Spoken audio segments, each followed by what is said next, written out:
লালনের মতবাদ জানার আগে তো লালন সম্পর্কে জানতে, আপনার হাতে সময় কতটুকু আছে আমি জানি না। জি জি, মৌলিক কথাগুলো হ্যাঁ মৌলিক কথা বলি, এরপরে যদি আপনার সময় চলে যায় আমরা আবার বিরতি থেকে পরে আসবো। লালনের মতবাদ জানার আগে আমাদেরকে একটা বুঝতে হবে লালন আসলে কি। লালন কি কোনো ধর্মীয় গুরু, লালন কি কোনো মুসলিম, লালন কি কোনো ধর্মের ব্যক্তি, এটা আমাকে জানা দরকার। আমাদের তো সমাজের ম্যাক্সিমাম মানুষ জানে না লালন আসলে কি। আসলে লালন এই নামের মধ্যে হিন্দু মুসলিম পার্থক্য করার কোনো সুযোগ নেই। লালনের একটাই মাত্র স্কেচ আছে পৃথিবীতে, পৃথিবী বলতে আমাদের এই পাক ভারতে বিভিন্ন জাদুঘরে আছে। ওই স্কেচটা, সেটা একমাত্র একটাই শুধু আঁকা হয়েছিল, সেটা রবীন্দ্রনাথ ঠাকুরের ভাই।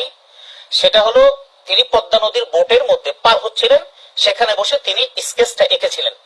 ওই একটাই স্কেচই এখনো পর্যন্ত লালনের আছে। কারণ লালন এখন থেকে ঠিক 118 বছর আগে মারা যান। 1772 সালে তার জন্ম এবং 1890-91 এরকম সালের দিকে তার মৃত্যু, অর্থাৎ 118 বছর আগের কথা। এই লালন মূলত জন্মগ্রহণ করে হিন্দু পরিবারে, কায়স্থ পরিবারে, একদম প্রতিষ্ঠিত। তো কায়স্থ পরিবারে জন্মগ্রহণ করা হিন্দু, এরপরে যখন নাকি তার বেড়ে ওঠা, এরপরে যখন কিছুদিন পরে অর্থাৎ অল্প বয়সী বাবা হারান, বাবা হারা হওয়ার কারণে তার মা এবং এই লালন এই দুইজনে একেবারে নিতান্ত গরিব। কুষ্টিয়ার এখন যে সেউরিয়া, এই সেউরিয়ার পাশে তখন ছিল বৃহত্তর ভারতবর্ষের নদী উপজেলা দিনাজপুর, ওই কেন্দ্রিক মহকুমার অন্তর্ভুক্ত ছিল। তো ওখানে জন্মগ্রহণ করার পর বাবা মারা যাওয়ার কারণে অনাথ একটা ছেলে, তার এমনি অর্থনৈতিক ভাবে সচ্ছলতা নাই, লেখাপড়া হয়নি। ছোটবেলা থেকে কিছু মানুষ থাকে না গান বাজনার প্রতি আকর্ষণ, কারো খেলার প্রতি আকর্ষণ, এটা কিন্তু ফিতরা থাকে, জন্মগত। লালনের সেই জন্মগত ভাবে গান বাজনার প্রতি আকর্ষণ।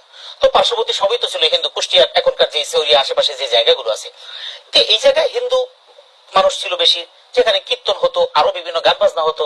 লালন ওখানেই যেত, সেখান থেকে লালন খুশির, হ্যাঁ সেখান থেকেই এই গান বাজনার প্রতি আগ্রহ। এক পর্যায়ে মানে যখন তার মানে আগের দিনে মানুষ তো খুব অল্প বয়সে বিয়ে করতো, ছেলেদের বয়স মোটামুটি 15-16 হয়ে গেলে, মেয়েদের বয়স 8-9 বছর হয়ে গেলে কিন্তু বিয়ে হয়ে যেত। তো ওই বয়সে তার বিয়ে শাদী হয়ে গেছে, সুতরাং ঘরে একজন মা আর স্ত্রী। কিন্তু লালন তো আসলে কোনো কাজও জানে না, কোনো কাজও করে না, আর লেখাপড়াও জানে না। ওই গান বাজনা যেটার মধ্যে কষ্টবিষ্ট করে পড়ে সময়ের ব্যবধানে কিছুদিন পর যৌবন কালটা যখন, ওই সময় বিয়ে করার কিছুদিন পরই এরপর এক সময় ওখানকার কিছু হিন্দু ধর্মাবলম্বী বৈষ্ণব আরো বাউল টাউল গান গাছরা তারা তীর্থযাত্রার জন্য ভারতের গঙ্গারামপুরে সেখানে গঙ্গা স্নানের জন্য যায়। দীর্ঘ পথ পাড়ি দিয়েছে, গরুর গাড়ি ছাড়া তো আর নাই, গরুর গাড়িতে তো শুধুমাত্র জমিদাররা উঠতো, অন্য কেউ উঠতো না, এবং এটা কিন্তু ব্রিটিশ শাসন আমলের কথা বলছি। জি, তো সেই সময় ওখানে গিয়েছে, গঙ্গা স্নান করে ফিরে আসার পর, আমি খুব দ্রুত বলছি এবং অল্প সময় সংক্ষিপ্ত ভাবে বলছি। তো এরপরে যখন ফিরে আসতেছিল তীর্থযাত্রা থেকে ফিরে আসার সময় সেখানে আগে এই যে বসন্ত রোগ, যেটা এই বসন্তটা কিন্তু খুব ভয়াবহ রোগ ছিল। ওটা গুটি বসন্ত হতো, মানুষের শরীরে পচন ধরে যেত, এবং অনেক মানুষের শরীরে এই পচন ধরার কারণে কলা পাতা এবং সেটা কাপড়ের সাথে ওই চামড়াটা খসে খসে পড়তো। লালনের অবস্থাটা এমন হয়েছে যে গুটি বসন্ত হওয়ার কারণে, তখন গুটি বসন্তের কারণে এক পর্যায়ে তার একটা চোখ অন্ধ হয়ে যায়, এবং তার নিদারুণ অবস্থা দেখে ওই সঙ্গী সাথীরা তাকে আর ফিরত আনার মতো অবস্থা ছিল না, এক পর্যায়ে মরার মতো পড়ে আছে, এবং সবাই মনে করেছে মারা গেছে। এই মারা গেছে চিন্তা করে ওই লালনকে সেখানে একটা নদীর মধ্যে কোনো একটা গাছ বা কোনো কিছুর মধ্যে রেখে ভাসায় দিয়ে ওরা চলে আসছে। ওখান থেকে যখন বাড়িতে চলে আসছে, আসার পরে বলছে লালন মারা গেছে, এইরকম গুটি বসন্তের কারণে মারা গেছে। আর ওই সময় তো যোগাযোগের কোনো ব্যবস্থা নেই, স্বাভাবিক কারণে লালনের মা এবং তার স্ত্রী এবং স্থানীয় হিন্দু সমাজপতিরা যারা, তারা অন্ত্যেষ্টি ক্রিয়া করার জন্য যা যা ব্যবস্থা হিন্দু ধর্মাবলম্বী সেটা সব সম্পন্ন করে ফেলেছে। এরপরে ওদিকে লালন ওইভাবেই নদীর মধ্যে ভাসমান অবস্থায়, হয়তো একদিন বা 2 দিন যেটাই হোক, ওই অবস্থার মধ্যে ওই সময় তো নদী কেন্দ্রিক মানুষের জীবনযাপন ছিল, কলসি ভরা পানি ধোয়া, কাপড় ধোয়া এবং ভাত রান্না করা সবই নদীর পানি থেকে হয়েছে। তো মানুষ নদীর কিনারে এসেছে, নদীর কিনারে এসে বিশেষ করে একজন মুসলিম মহিলা সেই কলসি ভর্তি এসে দেখে একটা মানুষ পা নড়তেছে, তখন কাছে গিয়েছে, লোকজনকে ডেকেছে, ডাকার পরে দেখে যে যুবকটা জীবিত আছে। ধরাধরি করে ওই মহিলার বাড়িতে এনেছে, মহিলাটা মুসলিম। তো ওই মহিলার বাড়িতে নেওয়ার কারণে অল্প বয়সী একটা ছেলে, তখন তাকে সুস্থ করার জন্য তার সেবা শুশ্রূষা করেছে। সেবা শুশ্রূষা পেয়ে একটু সুস্থ হওয়ার কিছুদিন পরে সে তার গ্রামে ফিরে এসেছে। ফিরে আসার এই খবরটা যখন ছড়িয়ে পড়েছে, ছড়িয়ে পড়ার পরে মানুষ তো স্বাভাবিক, মৃত মানুষ ফিরে আসছে, কিন্তু ইদানিংও আমাদের সমাজে মাঝে মাঝে হয়, দুর্ঘটনা মারা গেছে অনেকদিন পরে ফিরে আসছে। তো এরকম হওয়ার পরে স্বাভাবিক সমস্ত মানুষ একসাথে হয়ে গেছে, হিন্দু সমাজপতিরা বাধা হয়ে দাঁড়িয়েছে যে না, লালনকে নজনা কোথায় ছিল খোঁজখবর নিয়ে গেছে, অমুক জায়গায় এভাবে বেড়ে উঠেছে, মুসলিমের ঘরে জল পান করেছে। এই এক কারণেই তাকে আর ওই গ্রামে ঢুকতে দেওয়া হয়নি। তার স্ত্রী চেয়েছিল লালনের সাথে ঘর সংসার ত্যাগ করে বেরিয়ে যাবে, সমাজ তাকে দেয়নি। বাধ্য হয়ে সেই লালন সেখান থেকে সেউরিয়া, এখন যেখানে তার কবর বা কুষ্টিয়ার এখানে আছে, এই জায়গায় সিরাজ শাহী ছিল যে তার গুরু, সেখানে চলে আসে, কিছুদিন তার কাছে গান গুণ শিখেছে। এরপরে নিজেকে ধ্যানমগ্ন রাখার জন্য, যেটা সুফিজমের সাথে মিলে, ধ্যানমগ্ন রাখার জন্য ওই গ্রামের একটা জঙ্গলে, একেবারে গহীন জঙ্গলে নিজেকে, যেটাকে সুফিবাদের ভাষায় বলে চিল্লাকাশি, সেখানে ছিল। এবং সেখানে কোনো দিন জঙ্গল থেকে বেরোতো না।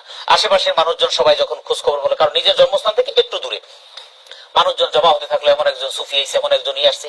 এই সব কিছু কারণে মানুষ তার ভক্ত হতে শুরু করলো। এইভাবে সে ফরিদপুর, বগুড়া বেড়ে গেছে। বেড়ে যাওয়ার পরে ওই জায়গায় সে যখন ছিল, কিছুদিন পর তার মা মারা গেছে, কিন্তু সে যেতে পারেনি। এবং যেতে না পারার কারণে অন্ত্যেষ্টিক্রিয়া করার জন্য যা যা পাঠাতে হয় ছেলে হিসেবে সব করেছে, তার স্ত্রী এবং মায়ের সাথে দেখা হয়নি। এই ধ্যানমগ্ন থাকার পরে সে নিজে সিদ্ধান্ত নিয়েছে যে আমার জগৎ সংসার বলে কোনো কিছু নেই, জাত পাত বলে কোনো কিছু নেই। কারণ যেটার শিকার এই লালন হয়েছিল, যে কারণে তার বিখ্যাত অনেকগুলো গান, এবং যতটুকু জানা যায় প্রায় 10,000-এর মতো গান সে গেয়েছে। তার লেখার যোগ্যতা ছিল না, সেই গাইতো যখন মনে আসতো তখনই তার ওই যে ছোট বিগত, আর সাথে তার কয়েকজন শিষ্য ছিল, তখন তারা এগুলি মুখস্থ এবং লিখতো। তো এইভাবে ওই যে লোকে বলে লালন ফকির কোন জাতের ছেলে, এটা মানে প্রসিদ্ধ একটা গান। তো এই লোকে বলে লালন ফকির কোন জাতের ছেলে, এই জাত বিরুদ্ধ কথাটা ওই জায়গা থেকে, কারণ জাতের কারণেই সে যেতে পারেনি, জাতের কারণেই হিন্দু মুসলিম এটার মধ্যে সে একটা সীমাবদ্ধতা চলে গেছে। এ কারণেই লালন ফকির নিজে একটা মতবাদ চালু করলো, সেটা হলো মানব ধর্ম। এটার উপরও কোনো কিছু নেই, না হিন্দু না মুসলিম। এখান থেকেই লালনের এই মানবতা ধর্ম, মানবতাবাদ এখান থেকে আমাদের সমাজে চলে আসছে। কিন্তু শেষ কথা বলি, সেটা হলো এরপরে যখন এখানে মারা যায়, মারা যাওয়ার পরে কিন্তু লালনের কোনো জানাজা হয় নাই এবং কোনো চিতায় করানো হয়নি, কারণ সে যেহেতু কোনো ধর্মে বিশ্বাস করে না।